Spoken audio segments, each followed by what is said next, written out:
Hello. So I'm in what was old Greek town in London, Farmers Green.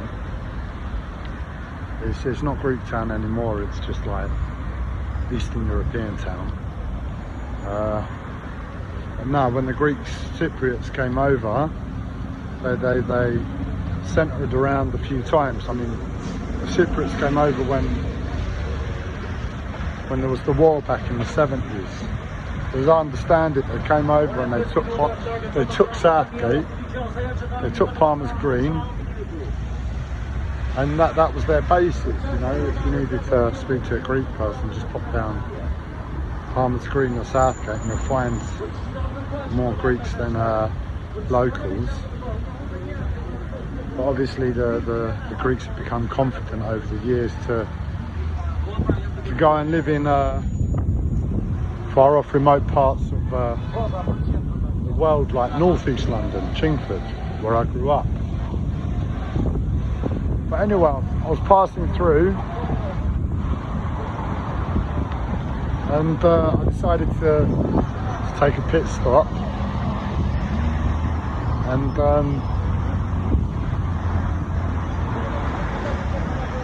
just check in. I mean, I was planning to do a story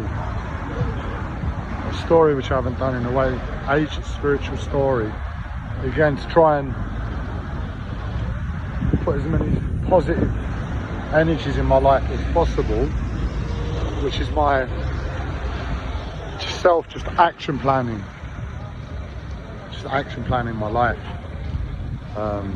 steering myself away from hell back to anything that is a little bit lighter, or a little bit more less hell, and that's all I'm hoping for, you know.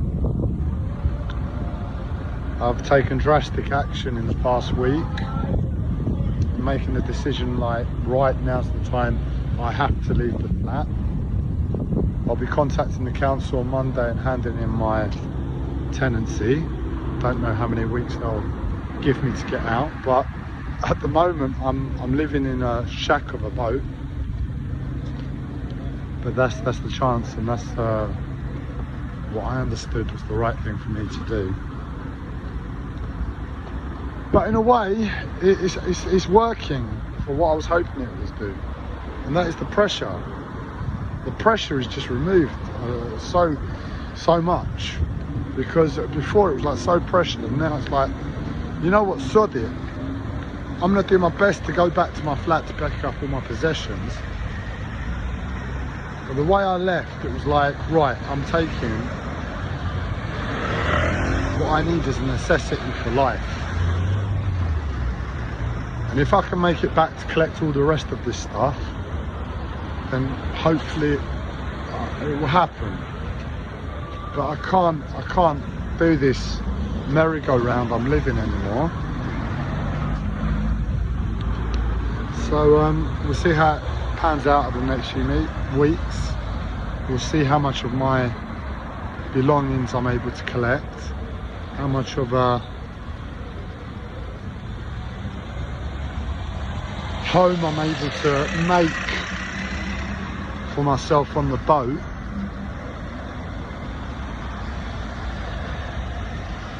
And it's just like a constant depressing feeling in my heart to my daily life, the way I'm being challenged unfairly for my mental health at the bare minimum, and how it's put an unimaginable living hell on top of where I stopped breathing when it just became unfair. It's like, if I look back, I could have still had something that resembled life then, but now it's just like I'm functioning on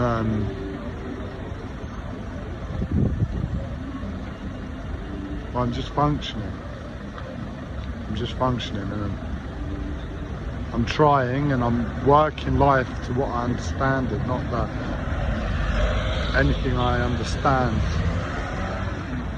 has value in this world anymore, to life and reality, I persist, and you know, I'll either get taught that, hey Andreas, this is what you thought life was, and this is actually what life is now, or life will just come to common sense and sort itself out. Either way, one of the two is going to happen. I just need to plot my way forward, and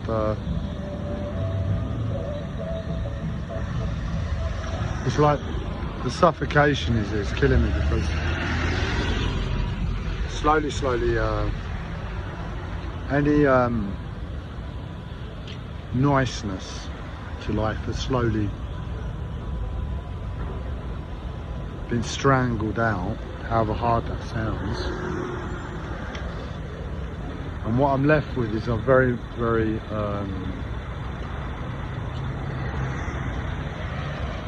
cold existence, but there's an existence here on some level, and I don't want to get too far away from that. And that's what I'm really using to function on. And I'm aware, like, I don't know how it's happened. I don't know if it's like an aspect of my mental health, like an autopilot mode or what. There's a huge area of my life that's been like sectioned off, a second room in my life, like a cupboard full of darkness, and it's there with me all the time, and I can't ever get too far away from that.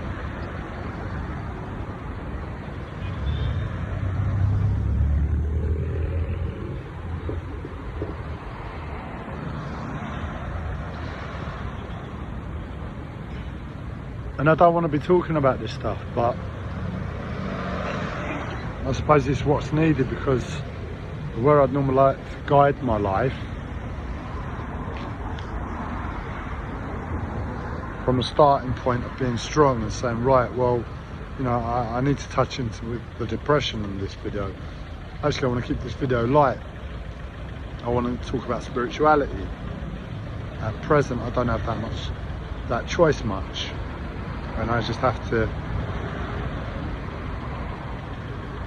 sometimes say to myself, right, I don't really want to talk about the depression, because it's depressing enough where I am. But the unpleasant truth is my life is still a lot more depressing.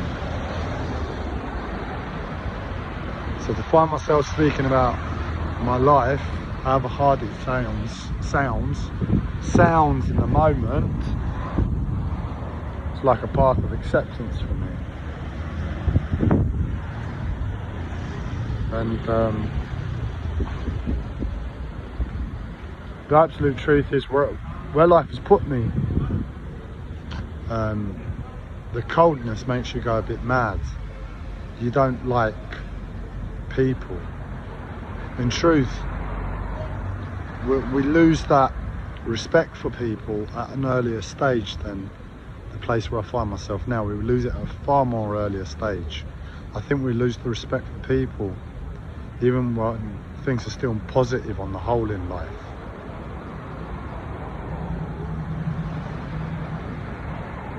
But through conditioning and understanding that we have to be polite and courteous as a means to get by in society, we don't realise it, because what we do, we see our actions first. I think that's where we are in relation to other people. But just on documentation of my past and my life and my love for humanity in the first instance, I'm okay to say for myself, in the darkness, I've lost that love for people. I'm very cold.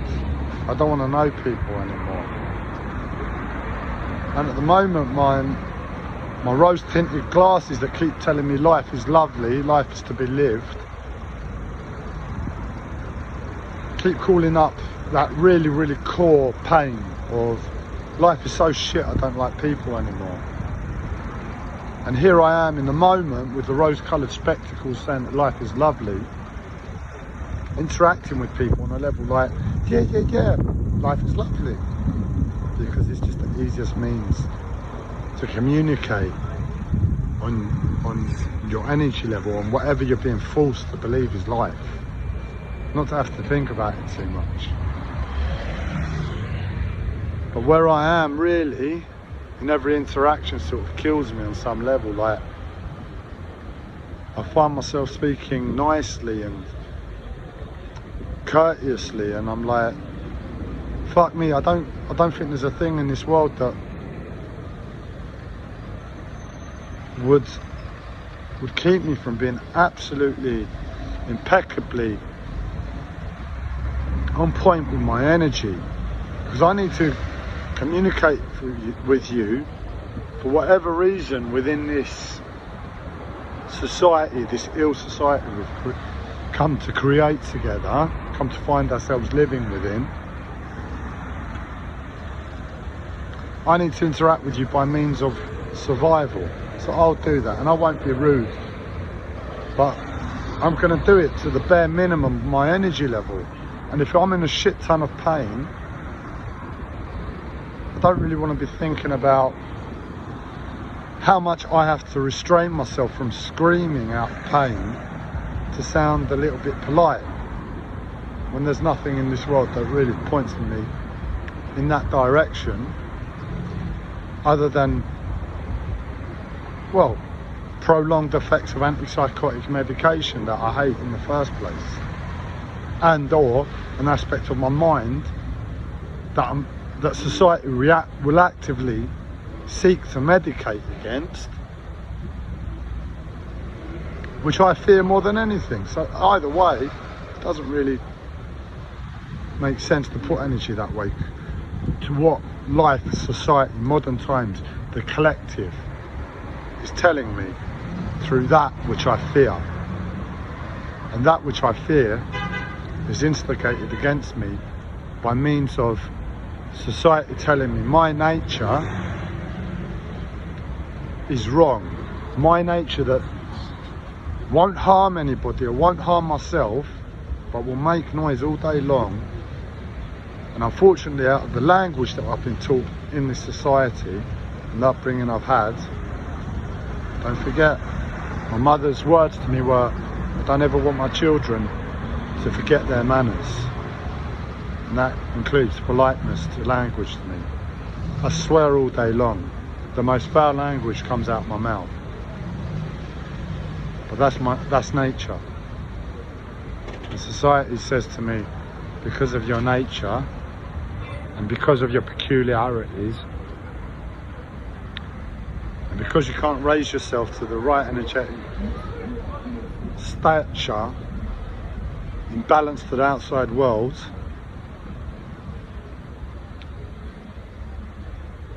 we're going to medicate you, and we're not going to have a problem with that.